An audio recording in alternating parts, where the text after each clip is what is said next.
जय हिंद प्यारे बच्चों। पिछले पाठ में हमने पढ़ा था समांतर चतुर्भुज तथा त्रिभुजों के क्षेत्रफल। आज हम पढ़ेंगे वृत्त यानी सर्कल। बच्चों, आपके चारों तरफ जितने भी घड़ी, पहिया आदि वस्तुएं दिख रही हैं वे सभी वृत्त हैं। बच्चों, एक तल पर उन सभी बिंदुओं का समूह जो तल के एक स्थिर बिंदु से एक स्थिर दूरी पर स्थित हो एक वृत्त कहलाता है। स्थिर बिंदु को वृत्त का केंद्र यानी सेंटर कहते हैं तथा स्थिर दूरी को वृत्त की त्रिज्या यानी रेडियस कहते हैं। बच्चों, एक वृत्त उस तल को जिस पर वह स्थित है 3 भागों में विभाजित करता है। पहला भाग वृत्त के अंदर का भाग जिसे इंटीरियर कहते हैं, अभ्यंतर कहते हैं। दूसरा भाग वृत्त, सर्कल तथा तीसरा भाग बाहर का भाग जिसे बहिर्भाग यानी एक्सटीरियर कहते हैं। वृत्त तथा इसका अभ्यंतर मिलकर वृत्तीय क्षेत्र सर्कुलर रीजन बनाते हैं। बच्चों, संपूर्ण वृत्त की लंबाई को उसकी परिधि सरकमफ्रेंस कहते हैं। जीवा तथा प्रत्येक चाप के मध्य क्षेत्र को वृत्तीय क्षेत्र का खंड या सरल शब्दों में वृत्तखंड कहते हैं। यह वृत्तखंड 2 होते हैं, दीर्घ वृत्तखंड तथा लघु वृत्तखंड, मेजर सेगमेंट तथा माइनर सेगमेंट। केंद्र को एक चाप के सिरों से मिलाने वाली त्रिज्याओं एवं चाप के बीच के क्षेत्र को त्रिज्यखंड सेक्टर कहते हैं। पुनः यह 2 प्रकार के होते हैं, लघु त्रिज्यखंड माइनर सेक्टर तथा दीर्घ त्रिज्यखंड मेजर सेक्टर। बच्चों, वृत्तखंड तथा त्रिज्यखंड समान हो जाते हैं और प्रत्येक को अर्धवृत्तीय क्षेत्र सेमी सर्कुलर रीजन कहते हैं। अब हम थोड़ा सा वृत्त के बारे में समझते हैं। वृत्त का केंद्र वृत्त के अभ्यंतर में स्थित है। The centre of a circle lies in interior of the circle. एक बिंदु जिसकी वृत्त के केंद्र से दूरी त्रिज्या से अधिक हो वृत्त के बहिर्भाग में स्थित होता है। A point whose distance from the center of a circle is greater than its radius lies in exterior of the circle. वृत्त की सबसे बड़ी जीवा वृत्त का व्यास होता है। The longest chord of a circle is the diameter of the circle. बच्चों, एक चाप अर्धवृत्त होता है तथा जब इसके सिरे एक व्यास के सिरे हों। वृत्त खंड एक चाप तथा जीवा के बीच का भाग होता है। एक वृत्त जिस तल पर स्थित है उसे अनंत भागों में विभाजित करता है। आइए बच्चों, अब हम देखते हैं। यहाँ पर हमें दिया गया है कि 2 सर्कल्स हैं जो कि सर्वांग सम हैं तथा इस प्रकार जिनकी रेडियस समान होगी। दिया गया है कि इन वृत्त पर खींचे गए जीवा AB तथा CD की लंबाई समान है और हमें सिद्ध करना है कि equal chords of congruent circles subtend equal angles of their centres. देखते हैं।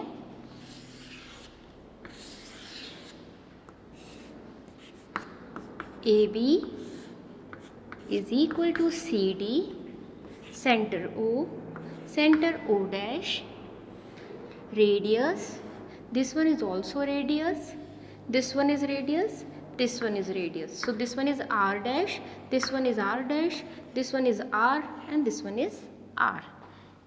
That's it.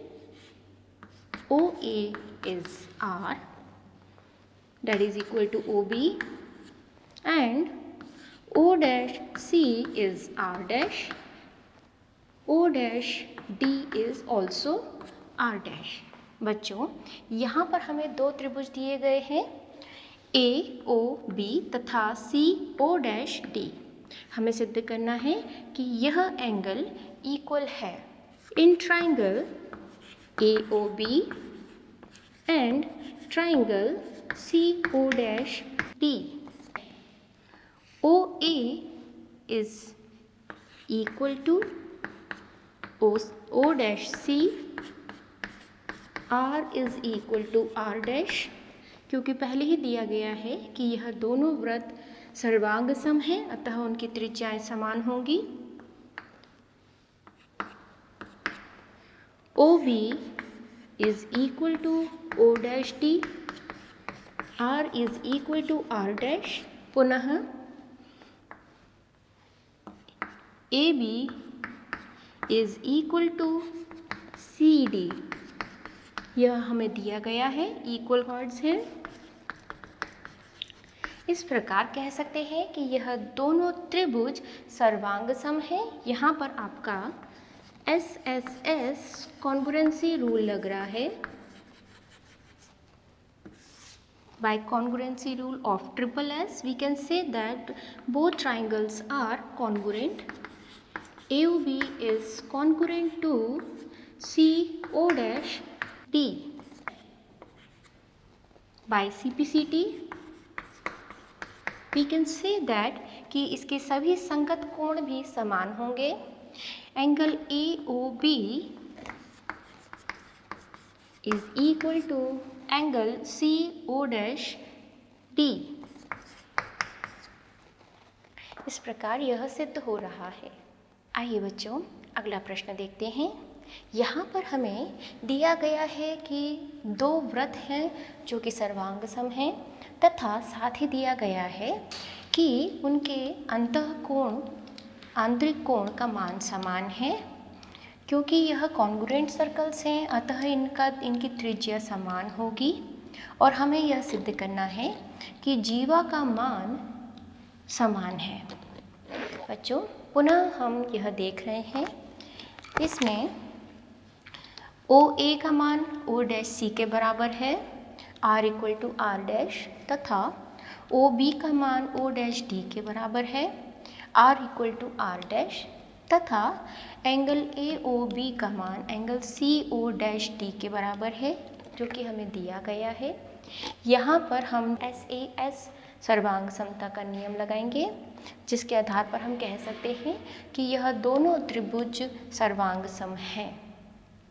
बच्चों by CPCT rule we can say that all angles and all sides are equal. Thus corresponding side AB is equal to the CD. They have equal chords, उनकी जीवा का मान समान होगा। आइए बच्चों अगला प्रश्न देखते हैं। यहाँ पर हमें दो सर्कल दिए गए हैं तथा सर्कल्स के सेंटर को हमने ज्वाइन किया है और यहाँ पर दो पॉइंट्स कॉमन हैं, इंटरसेक्टिंग पॉइंट्स कॉमन है जिस पर AB हमारी कॉर्ड है। यही डायग्राम हमने यहाँ फिर से बनाया है। एंगल्स को नाम दे रहे हैं 1, 2, 3, 4। यहाँ पर सेंटर के पॉइंट को नाम दे रहे हैं P। बच्चों इसमें हमें यह सिद्ध करना है कि AB परपेंडिकुलर है O डैश के। यदि हमें यह सिद्ध करना है कि परपेंडिकुलर है तब हमें यह सिद्ध करना होगा कि AP पर O डैश पर बनने वाला एंगल 90 डिग्री है। बच्चों आइए देखते हैं, यहाँ पर हम दो त्रिभुज ले रहे हैं O डैश तथा O dash B। In triangle O dash and triangle O dash. हम सभी को पता है कि यह रेडियस है तथा यह भी रेडियस है। अतः OA का मान OB के मान के बराबर होगा। OA का मान OB के मान के बराबर होगा, क्योंकि यह प्रथम सर्कल की त्रिज्या है। इसी प्रकार AO' भी त्रिज्या है तथा O'B भी त्रिज्या है। O'A का मान O'B के मान के बराबर होगा, जिसकी त्रिज्या मान लीजिए R' है। तब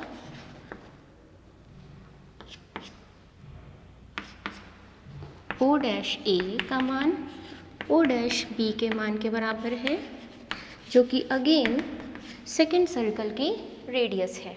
बच्चों, इसमें O' तथा OO' भुजा उभयनिष्ठ है,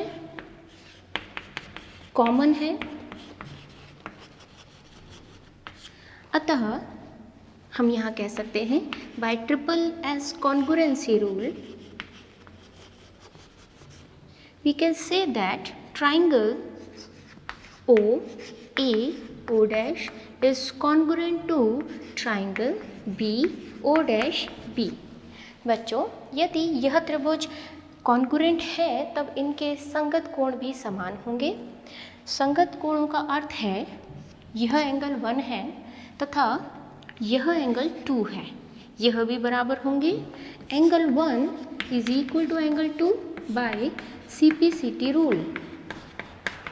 बच्चों, आगे देखते हैं। यहाँ पर हम ले रहे हैं OAP तथा OPB।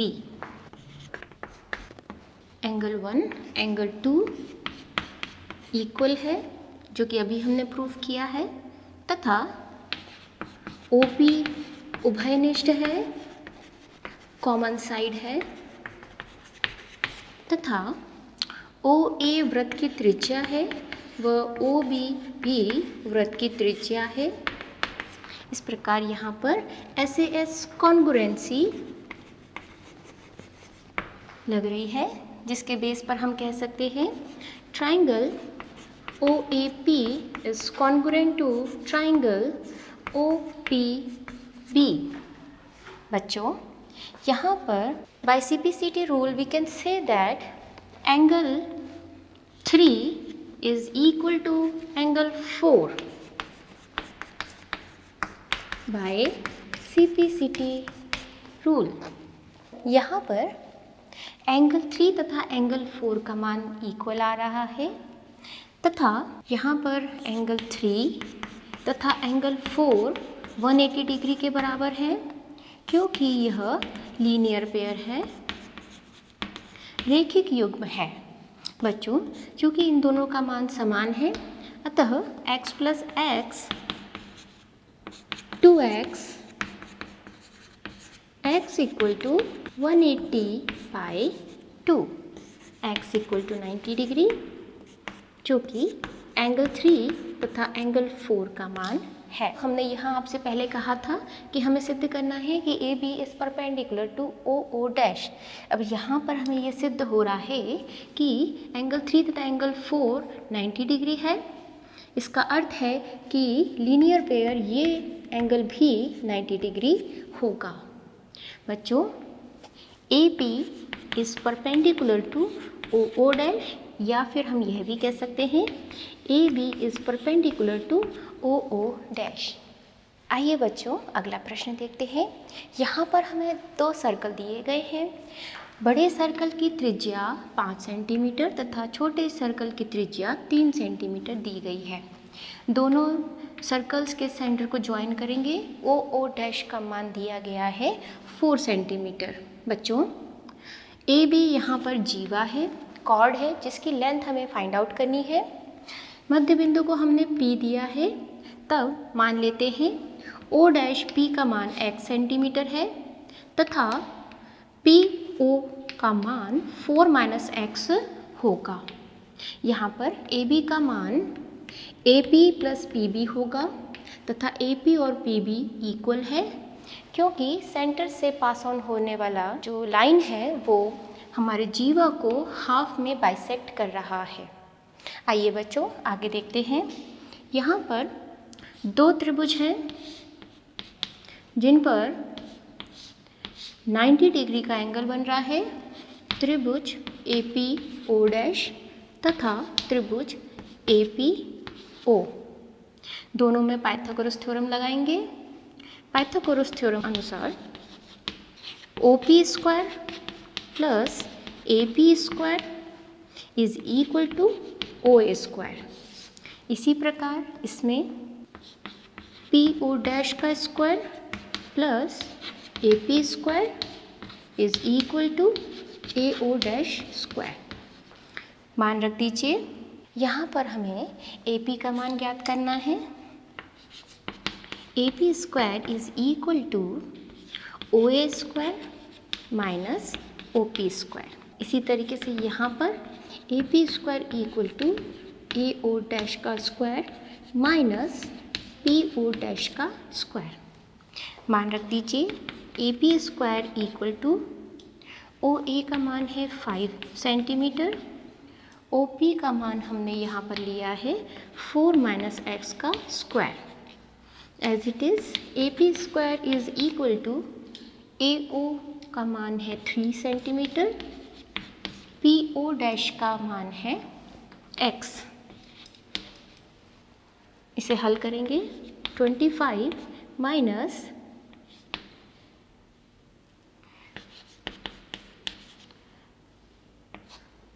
16 plus x square minus 8x। AP square is equal to 25 minus 16 plus x square minus 8x।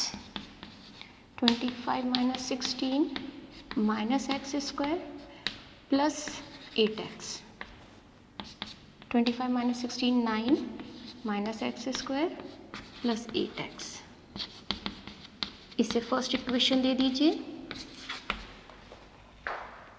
यहाँ पर 9 माइनस एक्स स्क्वायर आ रहा है। इसे सेकंड इक्वेशन दे दीजिए। फर्स्ट तथा सेकंड इक्वेशन की वैल्यू सेम है, इक्वल कर दीजिए। By equating first and second, we will get 9 minus x square is equal to 9 minus x square plus 8x। बच्चों यहाँ पर 9 और 9 कैंसिल हो जाएंगे, माइनस एक्स स्क्वायर भी कैंसिल हो जाएगा। 8x की वैल्यू 0, इस प्रकार x की वैल्यू 0 आ रही है। इसका अर्थ है कि O डैश P का लेंथ 0 है, जिसका अर्थ है कि AO डैश AP के बराबर है। AO डैश का मान AP के बराबर है, या फिर हम ऐसा भी कह सकते हैं O dash and P coincide. O dash and P point coincide. बच्चों यह लेंथ बराबर है। इस प्रकार AP की वैल्यू AO डैश की वैल्यू के बराबर होगी, जो कि 3 सेंटीमीटर है। बच्चों यहाँ हमें कॉर्ड का मान निकालना है। AB का मान AP प्लस PB है और AP और PB इक्वल है, अतः PB का मान भी 3 सेंटीमीटर आएगा। इस प्रकार हम कह सकते हैं AB का मान होगा 3 + 3 6 सेंटीमीटर। आइए बच्चों अगला प्रश्न देखते हैं। यहाँ पर हमें कंस्ट्रक्ट करना है एक सर्कल और उसका सेंटर फाइंड आउट करना है। बच्चों सबसे पहले एक सर्कल बना लीजिए। सर्कल पर take any 3 points ABC on circle A, B, C। A, B, C। Next step, draw the perpendicular bisector of AB and BC. Join AB and BC. Join AB and BC। बच्चों यहाँ पर हमें अपने compass का use करना है और AB का बाइसेक्ट करना है और परपेंडिकुलर ड्रॉ करना है। यहाँ से लेंगे एंड दोनों पॉइंट्स को ज्वाइन कर देना है। सेम टू सेम BC के लिए भी हमें परपेंडिकुलर बाइसेक्टर ड्रॉ करना है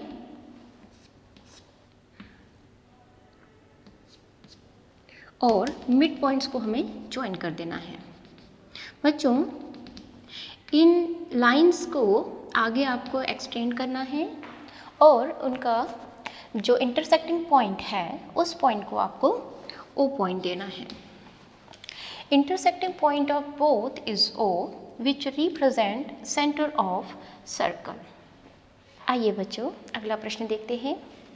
यहाँ पर हमें दिया गया है कि एक सर्कल है तथा सर्कल के अंदर दो कॉर्ड्स हमने ली हैं AB तथा CD, जिनका मान समान है। दिया गया है AB = CD है और हमें सिद्ध करना है कि AB के द्वारा बना हुआ सेगमेंट तथा CD के द्वारा बना हुआ सेगमेंट दोनों इक्वल हैं। बच्चों, यहाँ पर हमने O सेंटर से AB भुजा पर एक लंब डाला है तथा O सेंटर से CD भुजा पर एक लंब डाला है, जिसे हमने M तथा N बोला है। इस प्रकार OM perpendicular to MB and ON perpendicular to CD। बच्चों, line passes through the centre on chord always perpendicular, that means angle intersecting point को आप E दे दीजिए। EMO 90 डिग्री होगा तथा ENO भी 90 डिग्री होगा।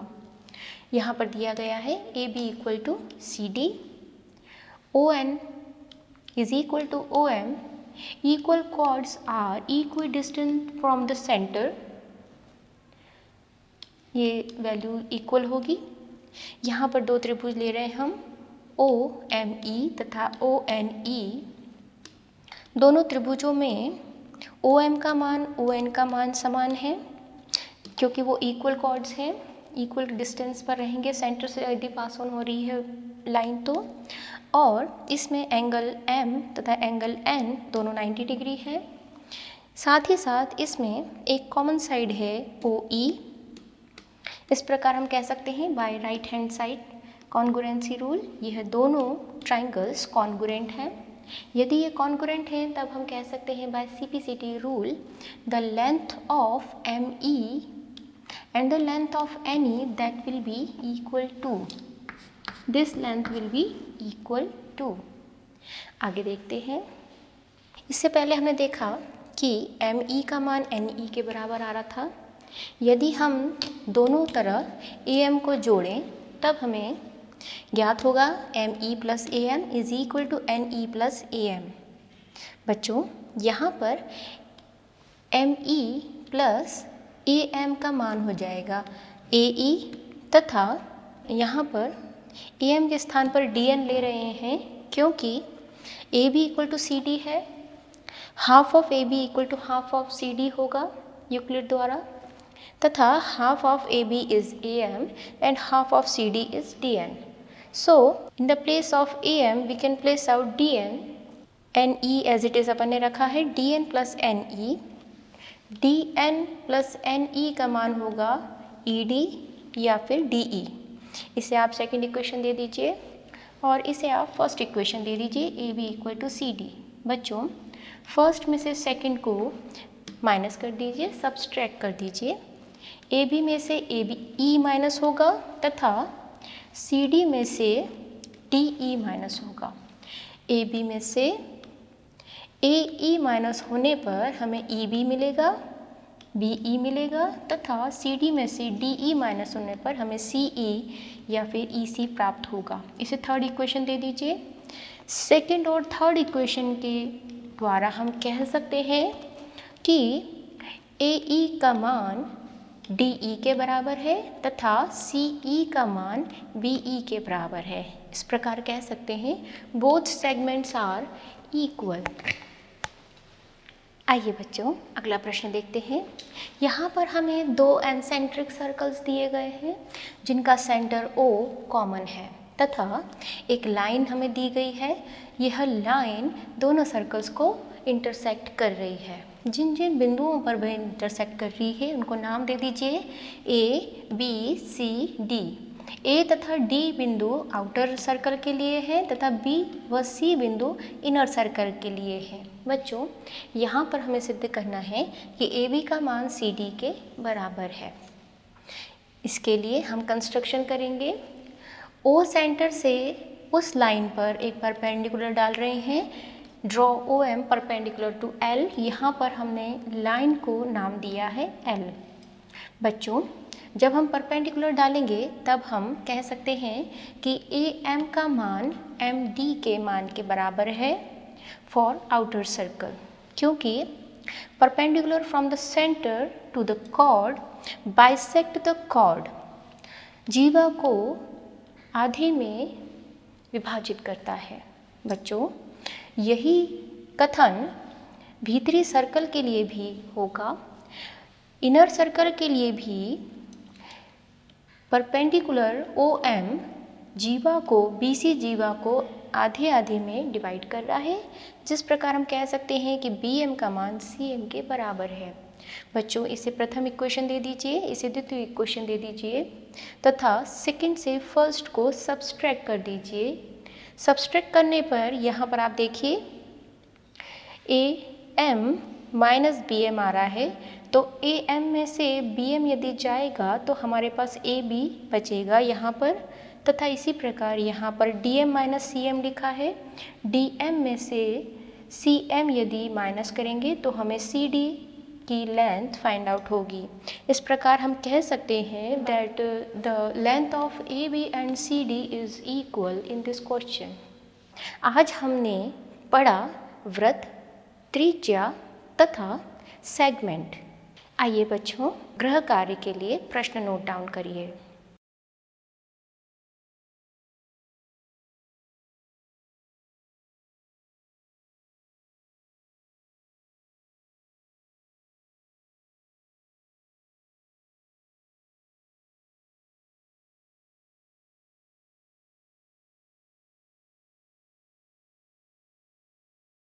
आज का वीडियो देखने के लिए आप सभी का बहुत बहुत धन्यवाद।